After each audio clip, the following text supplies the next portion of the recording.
평생을 함께했지만 끝까지 서로를 이해하지 못한 채 살아가는 부부도 있습니다. 늘 곁에 있었기에 당연하다고 여겼고 너무 익숙해서 애써 확인하지 않았던 마음. 말 한마디 건네지 못했던 세월 속에 사랑은 고요히 숨어 있었습니다. 이 이야기는 무뚝뚝했던 남편이 떠난 뒤에야 그의 사랑을 마주하게 된 한 아내의 회고입니다. 조용히 남긴 흔적 하나가 한평생 말없이 품어온 마음을 대신 전했습니다. 우리는 이 이야기를 통해 알게 됩니다. 말하지 못한 사랑도 분명 사랑이었다는 걸요. 제 이름은 김옥분이에요. 올해 69이지요. 요즘은 아침에 눈을 뜨면 창밖부터 봐요. 아파트 옆에 작은 공원이 하나 있는데 해가 들기 시작하면 나무 그림자가 천천히 방 안으로 들어오거든요. 남편이 세상을 떠난 뒤부터는 그 그림자를 보는 게 하루의 시작이 됐어요. 예전엔 그저 당연하게 지나치던 풍경이었는데 이젠 그런 게 참 소중하게 느껴져요. 조용한 게 좋다고 생각했던 시절도 있었지만 지금은 너무 조용해서 무서울 때가 많아요. 혼잣말이 늘었고 문득문득 그 사람 이름이 입에서 나올 때도 있어요. 그럴 땐 내가 왜 부른 건지도 모른 채 멍하니 있게 되더라고요. 남편 이름은 최성팔이에요. 저보다 3살 많았고 생전엔 말이 참 없던 사람이었죠. 우리가 처음 만난 건 제가 23이던 해 봄이었어요. 시골 장터에 장을 보러 나갔다가 이장님 댁 사랑방에서 맞선을 보게 됐죠. 사실 맞선이라기보다 중매라고 해야 맞겠네요. 그 시절엔 다들 그렇게 결혼했어요. 서로에 대해 아는 것 없이 조건만 맞으면 얼굴 한번 보고 혼례를 올렸으니까요. 저도 그랬어요. 집안이 워낙 어렵다 보니 저를 서둘러 보내려는 부모님 마음을 뻔히 알 수 있었죠. 거절할 생각조차 못했어요. 그냥 주어진 운명이라고 생각했던 것 같아요. 결혼식 날 저는 혼례복을 입고도 실감이 나지 않았어요. 어머니는 눈물을 닦고 계셨고 아버지는 말없이 고개만 끄덕였어요. 성팔 씨는 내내 굳은 얼굴이었고 내 손을 잡고도 별다른 말이 없었어요. 사진을 찍을 때조차 정면을 잘 바라보지 않더라고요. 그때는 그저 긴장해서 그런가 보다 했어요. 하지만 결혼 후에도 달라지는 건 없었죠. 식사할 때도 말이 없고 퇴근해서 돌아오면 밥만 조용히 먹고 방으로 들어가요. 처음엔 그런 모습이 무뚝뚝하게 느껴졌지만 시간이 지날수록 서운함이 쌓였어요.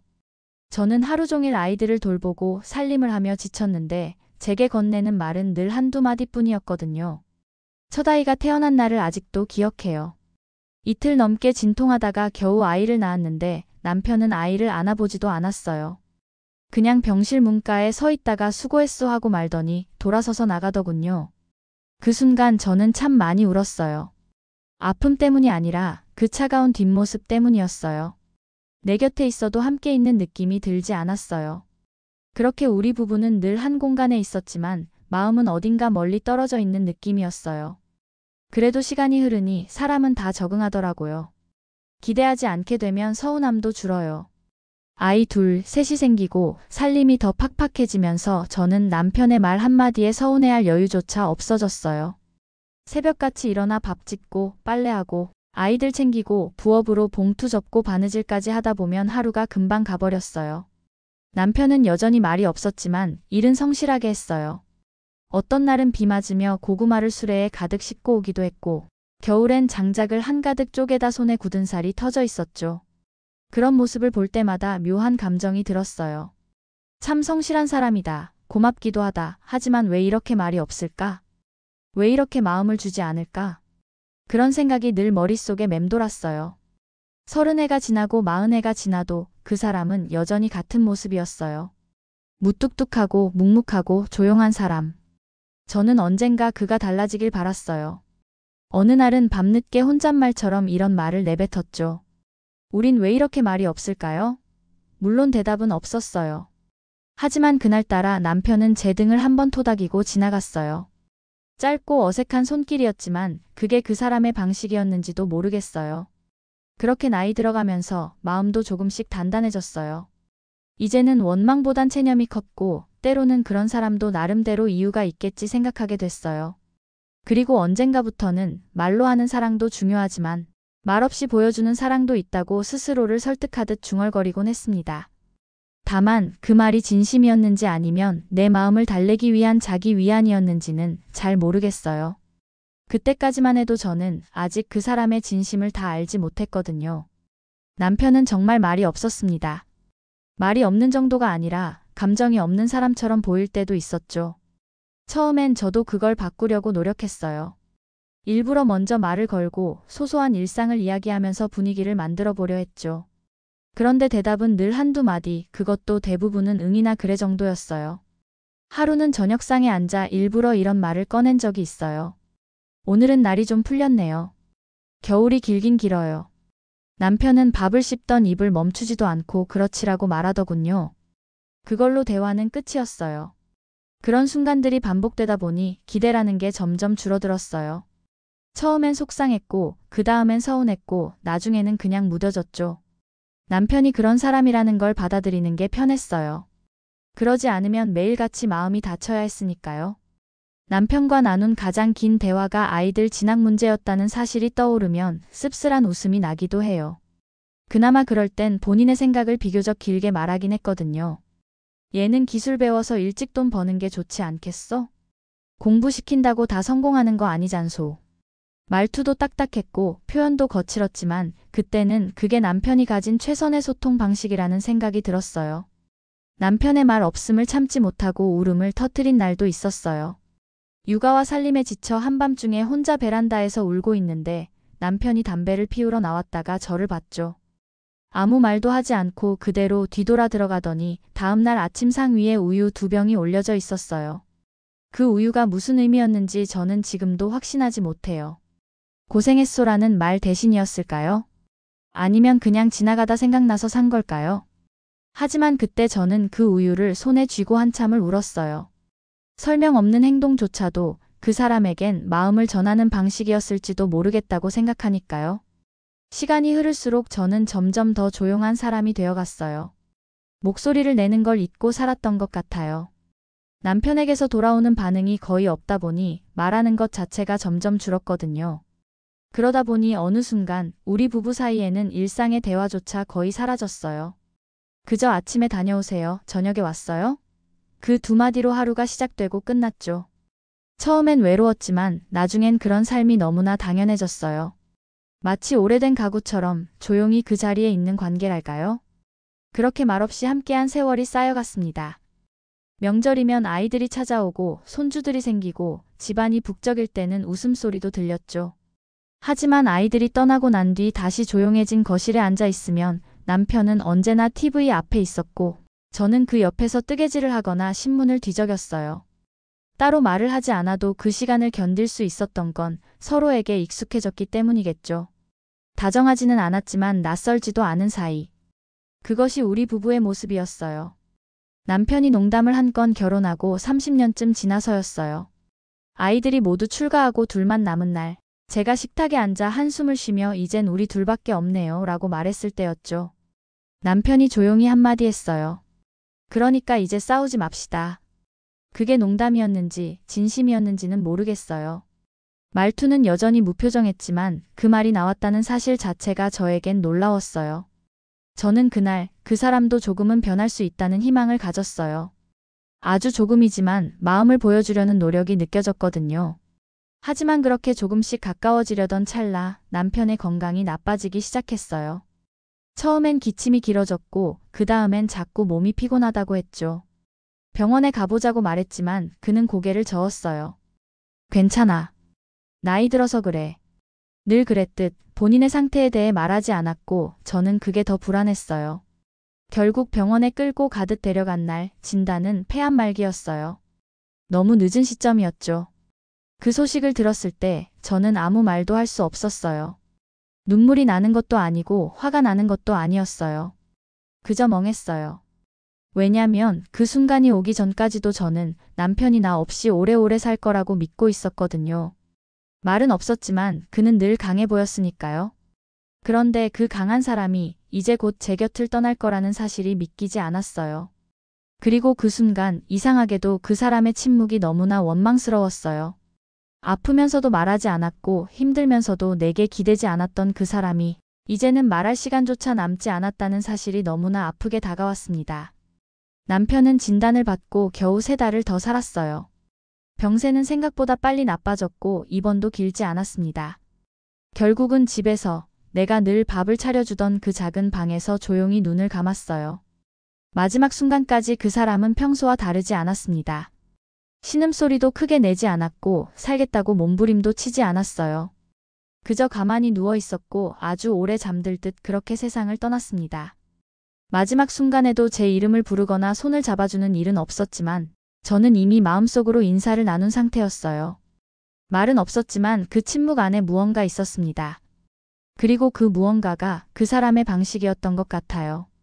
장례는 조용히 치렀습니다. 아이들이 도와줘서 큰 무리는 없었어요. 문상객들도 많지 않았고 우리 가족은 서로 조용히 인사를 나누며 며칠을 보내야 했습니다. 장례가 끝나고 나서야 저는 비로소 그의 흔적을 하나둘 정리할 수 있었습니다. 옷장에 걸린 낡은 재킷들, 주머니 속 오래된 영수증들, 책장 아래 먼지 낀 공구함까지 그 모든 게 참 고요했어요. 그 사람이 살아있을 때는 잘 느끼지 못했는데 막상 떠나고 나니 그가 머물렀던 자리마다 공기가 비어있다는 걸 알겠더라고요. 그날은 유독 몸이 피곤해서 잠시 쉬려다가 안방 장롱 위에 올려져 있던 작은 종이 상자가 눈에 들어왔습니다. 베이지색 셀로판지가 발라진 오래된 상자였어요. 크기는 신발 상자 정도였고 낡은 끈으로 대충 묶여 있었죠. 처음 보는 상자였지만 낯설지는 않았어요. 오랫동안 저 자리에 있었던 것 같은 느낌이었고 왜 이제야 눈에 띄었는지 모르겠더라고요. 천천히 끈을 풀고 상자를 열었을 때 저는 정말 오래된 무언가와 마주하게 됐어요. 상자 안에는 봉투가 여러 장 들어 있었고 색이 누렇게 변한 메모지들이 가지런히 접혀 있었어요. 처음엔 그저 낙서 정도겠지 싶었는데 펼쳐보는 순간 손이 멈췄습니다.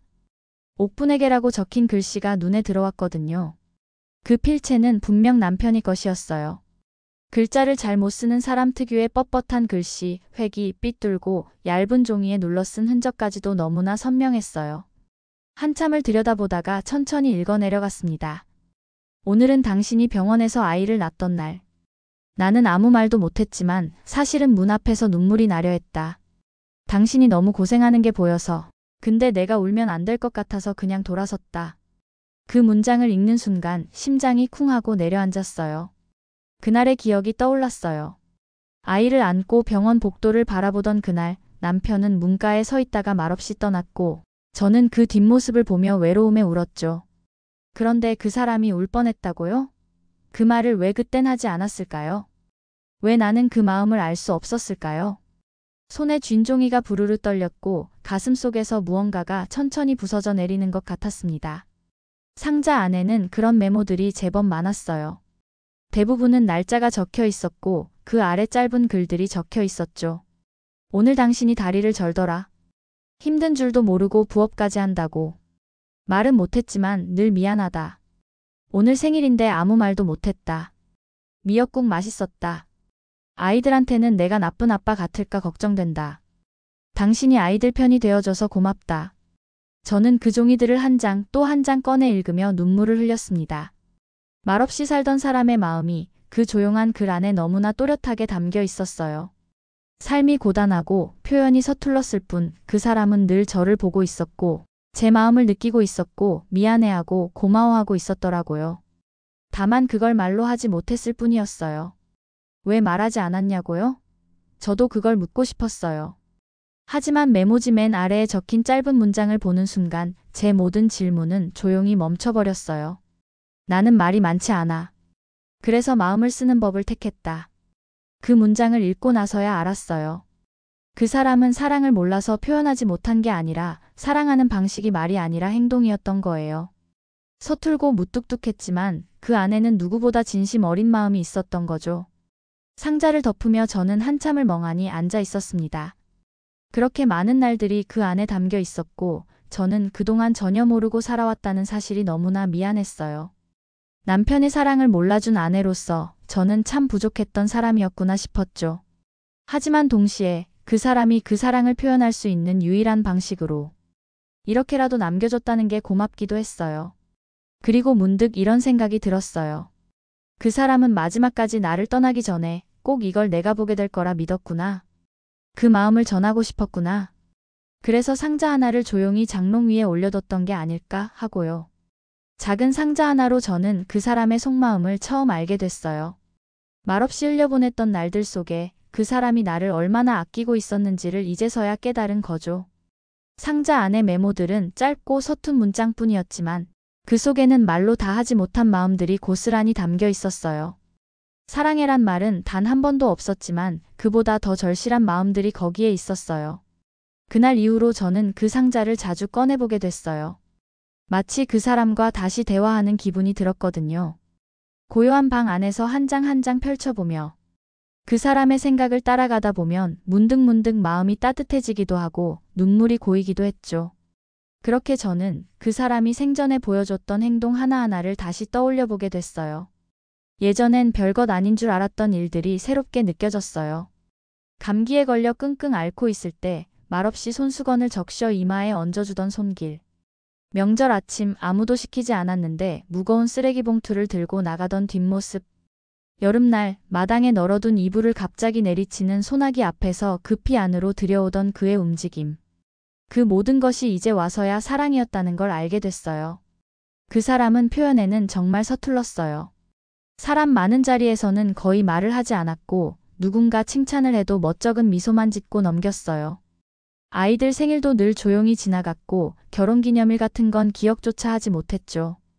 그때마다 저는 실망했어요. 그래도 이런 날 정도는 챙겨줘야 하는 거 아닌가? 그런 생각을 하면서 괜히 혼자 마음이 상하고 그 상처를 스스로 보듬으며 살아왔어요. 하지만 지금 생각해보면 그는 그런 나를 챙기진 않았어도 내 하루하루를 곁에서 묵묵히 챙기고 있었어요. 내 입맛에 맞게 간을 맞춰준 반찬엔 늘 손을 먼저 댔고 밥이 좀 싱겁다 싶으면 조용히 김치 하나를 더 집어먹던 사람. 말로는 아무것도 안 해도 내 손목이 아파 보이면 그날은 반찬이 단출해도 아무 말 없이 밥을 다 먹던 사람. 그런 기억들이 하나둘 떠오를 때마다 그 사람의 조용한 마음이 얼마나 깊었는지 새삼 느껴졌어요. 언젠가 한겨울에 보일러가 고장 났던 날이 있었어요. 밤새 방이 얼음장처럼 차가웠는데 아침에 일어나 보니 제가 덮고 자던 이불이 하나 더 늘어나 있었어요. 그 사람은 얇은 담요 하나 덮고 잤더라고요. 그때는 그냥 넘어갔지만 그게 얼마나 따뜻한 배려였는지를 이제는 압니다. 괜찮다는 말 대신 이불을 덮어주는 손길 하나로 말없이 걱정을 전했던 사람. 그게 그 사람의 방식이었던 거죠. 아이들을 키우면서도 그 사람은 늘 한 발 떨어져 있었어요. 학교 일도 진로도 전부 제 몫이었죠. 저는 그게 무책임하다고 생각했어요. 왜 애들 일에 관심이 없어요? 라고 따져 물은 적도 있었어요. 남편은 대답 대신 그냥 고개를 끄덕였을 뿐이었죠. 하지만 나중에야 알게 됐어요. 그는 자기가 잘 모르는 부분에 섣불리 나서지 않는 사람이었고 대신 제가 하는 선택을 늘 믿고 지지해줬던 거였어요. 말은 없었지만 그 믿음은 분명 있었어요. 내가 뭘 하든 절대 반대하거나 가로막은 적은 한 번도 없었거든요. 또 하나 기억나는 건 내가 교회 성가대에서 봉사를 시작했을 때예요. 처음엔 한 달만 해보자고 했는데 일이 점점 많아지고 시간이 부족해졌어요. 어느 날은 너무 피곤해서 식사를 준비하지 못했는데 남편이 말없이 라면을 끓여 먹더라고요. 불평 한마디 없이 설거지까지 말끔히 해놓았어요. 그땐 그저 다행이다 싶었지만 지금 돌아보면 그 조용한 배려가 얼마나 깊은 마음이었는지 느껴져요. 사랑한다는 말을 수천 번 들은 것보다 더 오래 남는 감정이랄까요? 그 사람은 누구보다 조용한 방식으로 사랑했어요. 사람들 눈에는 무뚝뚝한 가장이었겠지만 나와 함께한 시간 속에서는 누구보다 다정한 사람이었어요. 그저 표현이 다를 뿐이었어요. 말이 부족했던 대신 행동으로 그 마음을 다 전했던 거죠. 언젠가는 그가 퇴근하고 들어오다 넘어졌던 날도 있었어요. 손바닥이 까지고 바지가 찢어졌는데도 괜찮다며 씩 웃고는 말없이 방에 들어가더라고요. 나중에 알고 보니 그날 제 생일이었어요. 케이크를 사다가 넘어졌던 거였죠. 결국 케이크는 산산조각 났고 그 사람은 아무 말도 하지 않았어요. 그냥 없던 일처럼 넘어갔죠. 그런데 그게 그 사람의 다정함이었다는 걸 나는 너무 늦게 알게 됐어요. 그 사람이 떠나고 나서야 저는 그 사랑의 무게를 하나둘 되짚어 볼 수 있었어요. 그저 말 한마디 듣고 싶었던 지난날의 서운함도 그 말 대신 행동으로 보여주려 애썼던 남편의 침묵도 모두 같은 마음에서 비롯된 거였다는 걸요. 다만 우리는 서로 표현하는 방식이 달랐던 것 뿐이에요. 그 사람은 아주 조용하게 그러면서도 누구보다 깊이 있는 방식으로 나를 사랑했던 사람입니다. 그리고 저는 이제야 그 마음을 온전히 마주하게 됐습니다. 요즘 저는 남편의 하루를 종종 떠올리곤 해요. 아주 평범하고 단조로운 하루였죠. 누가 보면 지루하기 짝이 없다고 할지도 모르겠어요. 그런데 그 평범한 하루들 속에 그 사람의 모든 것이 담겨 있었더라고요. 지금은 그걸 너무 늦게 깨달았다는 게 참 미안하고도 서글퍼요. 남편은 새벽 5시면 어김없이 일어났어요. 알람도 없던 시절이었는데 한 번도 늦잠 자는 걸 본 적이 없어요. 깨어나자마자 조용히 세수를 하고 부엌에서 물을 끓이고 제가 깨기 전까지는 발소리 하나 크게 내지 않았어요. 가끔 제가 먼저 깨서 그 모습을 바라볼 때가 있었는데 그 사람은 늘 같은 동작으로 하루를 시작했죠. 서랍에서 양말을 꺼내고 조심스럽게 옷을 갈아입고 천천히 구두를 닦고 빗으로 머리를 정돈하던 그 모습. 하나같이 단정하고 조용했어요. 그걸 보는 일상이 지금 와선 어쩌다 한번 떠오르는 꿈처럼 느껴져요. 아침밥을 차려주면 꼭 끝까지 다 먹었어요. 반찬이 뭐든 투정 한 번 없이 남김없이 깨끗이 비웠죠. 제가 늘 하던 말이 있어요. 맛이 없어도 먹긴 잘 드시네. 그럼 남편은 그냥 고개만 끄덕였어요.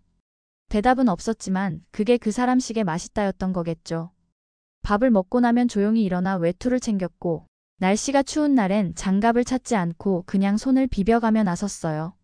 저는 그럴 때마다 일부러 장갑 좀 끼세요. 나이도 있는데 감기 걸려요. 라고 말했어요.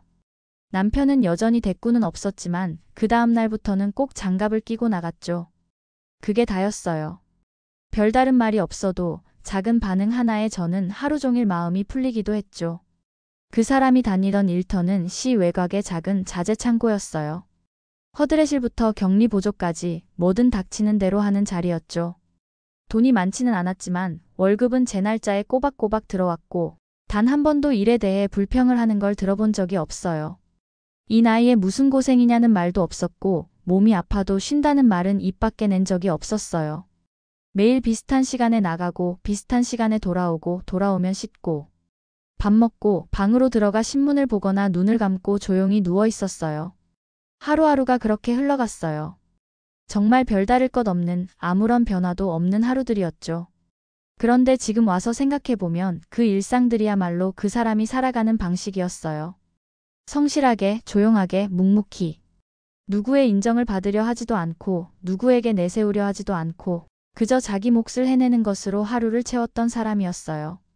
그래서인지 그 사람은 남에게 기대는 법이 없었어요. 제게도 마찬가지였죠. 몸이 아픈 날에도 마음이 힘든 날에도 그 사람은 조용했어요. 속을 털어놓는 일은커녕 아프다는 말조차 거의 하지 않았으니까요. 대신 식욕이 없거나 집에 들어오면 한숨을 쉬는 날엔 제가 먼저 눈치채야 했어요. 그럴 땐 조용히 따뜻한 차를 끓여주고 저녁 반찬에 국을 하나 더 얹었어요. 그러면 남편은 말없이 그걸 먹고 고개를 한번 끄덕이거나 젓가락을 멈추지 않고 다 먹었어요. 그게 우리 부부 사이에서 유일한 위로의 언어였어요. 서로 많은 걸 말하지 않아도 아주 작은 행동들로 마음을 나누던 사이였던 거죠. 그 사람은 퇴직한 이후에도 늘 무언가를 했어요. 쉬는 법을 잘 몰랐던 사람이었죠. 동네 경로당에서 어르신들 심부름을 대신해주거나 동사무소 소일거리 같은 일들을 찾아다니기도 했어요. 마당에 작은 텃밭을 만들어 고추, 상추, 깻잎 같은 걸 심고 가꾸는 재미에 푹 빠지기도 했죠. 아침마다 물을 주고 잡초를 뽑고 열매가 맺히면 꼭 저에게 먼저 보여줬어요. 말로 이거 좀 봐요 하는 게 아니라 그저 따서 식탁 위에 조용히 올려두는 식이었지만 저는 그게 그의 자랑이라는 걸 알았어요. 상추 하나에도 그 사람의 손길이 묻어 있었고 나는 그 손길이 좋았어요. 또 가끔은 동네 도서관에서 책을 빌려 읽었어요. 그 사람이 책을 읽는 걸 좋아하게 될 줄은 상상도 못했는데 의외로 우리말 바로쓰기, 한국사 다시 읽기 같은 책을 곧잘 챙겨보더라고요. 이유를 물으면 애들이 물어볼까 봐라고 짧게 말하곤 했죠. 손주들이 초등학생이 되면서 뭘 물어볼 때가 많은데 괜히 몰라서 대답 못하면 창피하다는 거예요. 그 말이 어찌나 귀엽고도 뭉클하던지요. 말은 없었지만 그 속에는 자식과 손주에 대한 자부심, 그리고 그들 앞에서 부끄럽지 않으려는 마음이 가득 담겨 있었어요. 지금도 문득 그런 하루들이 떠오르면 마음이 뭉클해져요. 하루하루가 별거 아닌 것처럼 흘러갔지만 그 사람의 삶은 그 하루들로 꽉 차 있었어요. 그리고 그 하루들은 어느새 저와 함께한 시간이 되어 있었고요. 저는 이제야 알겠어요. 아무 일도 없어 보였던 그날들이 사실은 그 사람의 온 인생이었고 제게 건넨 조용한 사랑의 기록이었다는 걸요. 남편이 떠난 지 3일째 되던 날이었어요. 장례식이 끝나고도 집안은 아직 사람들 발자국 소리가 남아 있었고 현관 앞 슬리퍼엔 먼지가 덜 씻겨 내려간 듯 정리되지 않은 감정이 덩그러니 앉아 있었죠. 정리를 하겠다고 마음먹으면서도 자꾸 손이 느려졌어요. 옷장에서 낡은 재킷 하나를 꺼내 들고선 그 안주머니를 손으로 더듬다 멈춰버렸죠. 거기엔 낯익은 접힘의 느낌이 있었거든요. 종이 한 장이었어요. 접힌 자국이 깊이 박혀 있었고 오래된 것처럼 노르스름했어요. 봉투도 없이 접힌 그대로 들어있던 그 종이 펼치는 순간 제 이름이 또렷이 보였어요. 옥분 씨에게. 이름 앞에 씨자를 붙인 건 결혼 후 처음이었어요. 그 사람답지 않게 차분한 느낌이 들었고 저는 심호흡을 한 번 하고 천천히 읽어 내려가기 시작했어요. 옥분 씨. 이 편지를 볼 때쯤이면 나는 아마 옆에 없겠지요. 나는 말을 잘못해서 마음을 전하지 못하고 살았소. 당신이 서운해하는 걸 모르는 건 아니었지만 뭐라고 해야 할지 몰라서 늘 마음속으로만 미안하단 말을 삼켰어요. 첫 문장부터 목이 메었습니다. 그가 평생 하지 않았던 말들이 거기 가득했거든요. 미안하다, 고맙다, 사랑한다는 말. 그 모든 게 그 짧은 문장 속에 담겨 있었어요. 저는 조용히 의자에 앉아 그 편지를 다 읽을 때까지 눈을 떼지 못했습니다. 결혼하고 얼마 안 돼 당신이 혼자 베란다에서 울던 밤이 있었지요. 문 열고 나갔다가 당신 눈을 보고 아무 말 없이 다시 들어왔소. 그날 내가 같이 울어줬다면 당신이 덜 외로웠을까요? 내가 그걸 지금도 생각해요. 그 구절을 읽고는 참을 수 없었어요. 그날 밤을 저는 똑똑히 기억하고 있었거든요. 막내가 열이 펄펄 끓었고 병원에서 돌아온 뒤 밤새도록 아이를 안고 식은땀을 닦아주면서 울었죠. 그날 남편이 잠깐 베란다 문을 열었다 닫았는데 그 순간조차 기억하고 있었다는 사실이 너무 낯설고 아팠어요. 저는 그가 아무 감정도 느끼지 않는 사람이라고 생각했는데 그게 아니었던 거죠. 그는 다 알고 있었고 다 보고 있었어요.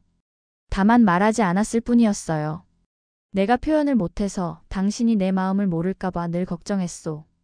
근데 또 말로 하는 게 익숙하지 않아서 그저 일하고 돈 벌고 애들 먹이고 키우는 걸로 다 했다고 생각했지요.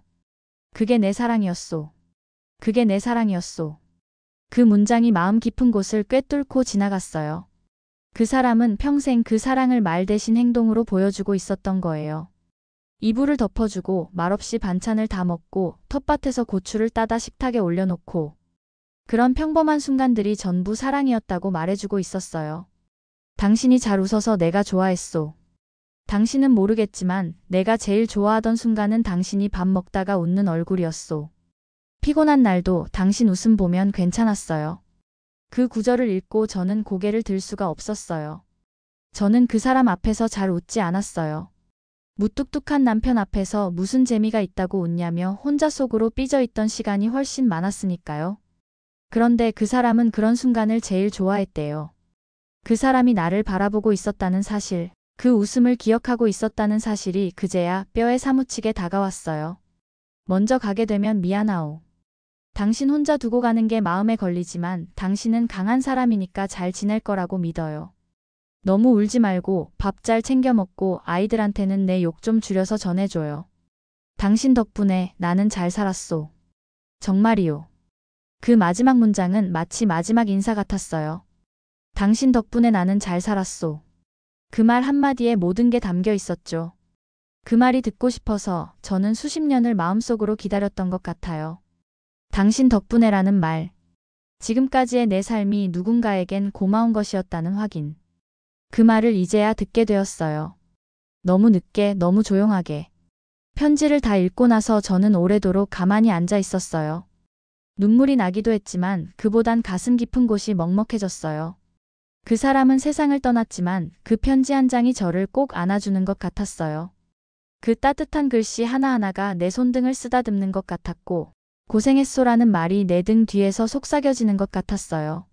지금도 그 편지는 제 책상 서랍에 고이 들어있어요.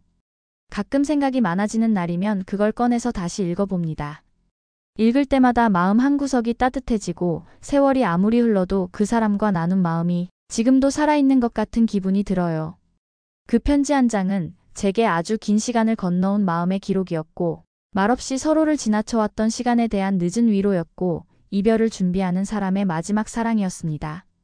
남편이 세상을 떠나던 날은 이상하리만큼 햇살이 따뜻했어요. 2월의 끝자락이었고 창문 너머로 햇빛이 사각사각 내려앉던 오후였죠. 병원에서 퇴원한 지 일주일째 집에서 간병인도 없이 저 혼자 그의 곁을 지켰습니다. 마지막까지도 그는 큰 신음소리 하나 내지 않았어요. 기침 소리가 약해지고 눈빛이 점점 흐려지면서도 제 손을 꼭 잡지는 않았죠. 다만 조용히 눈을 감고 숨이 조금씩 느려지다가 어느 순간 고요히 멈췄어요. 그 고요함은 무섭지도 슬프지도 않았어요. 그보단 너무 익숙해서 더 낯설게 느껴졌어요. 평생을 그렇게 조용히 살아온 사람이 떠나는 순간도 그렇게 조용할 줄은 알았지만 막상 겪으니 그 침묵이 뼈에 사무쳤습니다. 장례를 치르고 모든 사람들이 돌아간 뒤 저는 처음으로 우리 집의 진짜 고요함을 마주했어요. 남편이 살아있을 때도 말이 없는 집이었지만 그땐 침묵 속에 온기가 있었죠. 그런데 이제는 온기조차 남지 않은 말 그대로 텅 빈 집이 되었어요. 밥을 해도 젓가락 소리가 들리지 않고 TV를 켜도 웃음소리가 사라진 거실. 나는 그 침묵 속에서 스스로에게 자꾸 묻곤 했어요. 당신 잘 갔어요? 그곳은 따뜻해요? 그런 질문들은 대답이 없는 걸 알면서도 자꾸 흘러나왔죠. 남편의 옷을 정리하면서도 참 많은 시간을 울었어요. 아무 의미 없어 보이는 낡은 셔츠 하나에도 추억이 묻어 있더라고요. 단추 하나 풀리지 않고 개켜진 속옷들, 주머니에 넣어둔 손톱깎이, 오래된 지갑 안에 가족 사진. 그 속엔 말하지 않아도 전해졌던 마음들이 고스란히 담겨 있었어요. 저는 그제야 깨달았어요. 그 사람은 떠나기 전까지도 내게 마지막까지 모든 걸 남기고 갔다는 걸요. 말이 아니라 행동으로, 흔적으로, 그리고 묵묵한 습관들로 말이에요. 지금 저는 혼자 살고 있어요. 아들 내외가 함께 살자고 몇 번이나 말했지만 정중히 거절했어요. 이 집에는 그 사람이 머물렀던 시간이 고스란히 남아 있어요. 벽에 기대앉아 신문을 읽던 자국, 주방의 의자 위치, 찬장 안에 그가 좋아하던 조청 하나. 그 모든 것이 내게는 위로가 돼요. 외롭지 않다고 하면 거짓말이겠죠. 하지만 그리운 사람이 곁에 없다는 외로움은 때때로 기억으로 덮을 수 있더라고요. 그리고 그 기억은 언젠가 마음을 조용히 안아줍니다. 어떤 날은 괜히 혼잣말도 해요. 오늘은 날이 좀 풀렸어요. 당신 같았으면 벌써 반팔 꺼냈겠네요. 오늘 뉴스 봤어요? 그 정치인은 아직도 TV에 나오네요. 그렇게 말을 건네다 보면 왠지 대답이 들리는 것 같기도 해요. 물론 착각이겠지만 그 착각이 나를 살게 해요. 살아간다는 건 어쩌면 그렇게 기억과 함께 살아가는 일이 아닐까 싶어요. 편지를 서랍에 넣고 그 상자를 다시 장롱 위에 올려두는 날, 저는 한참을 그 자리에 서 있었어요.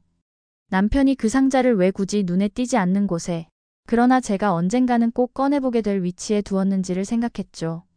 어쩌면 그는 알고 있었는지도 몰라요. 말로 다 못한 마음을 언젠가 내가 찾아내길 바랐던 건지도요.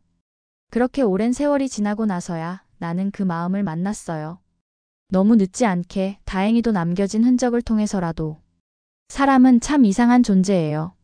함께 있을 때는 못 느끼는 것들이 떠난 뒤에야 비로소 보이잖아요. 그 사람이 내게 어떤 의미였는지, 내가 얼마나 사랑받고 있었는지를요. 저는 이제야 그걸 알게 되었어요. 너무 늦게 알아서 미안하지만 그래도 알게 되어서 참 다행이에요. 그리고 가끔은 하늘을 올려다보며 말하곤 해요. 당신 참 고맙습니다. 참 많이 사랑했어요. 살면서 우리가 놓치는 마음이 얼마나 많을까요? 매일 얼굴을 보고도 전하지 못한 고마움, 다 알고 있으면서도 입 밖으로 꺼내지 못한 사랑. 그걸 남기지 않으려면 지금 옆에 있는 사람에게 자주 말해야겠죠. 고마워요, 사랑해요, 당신 덕분이에요.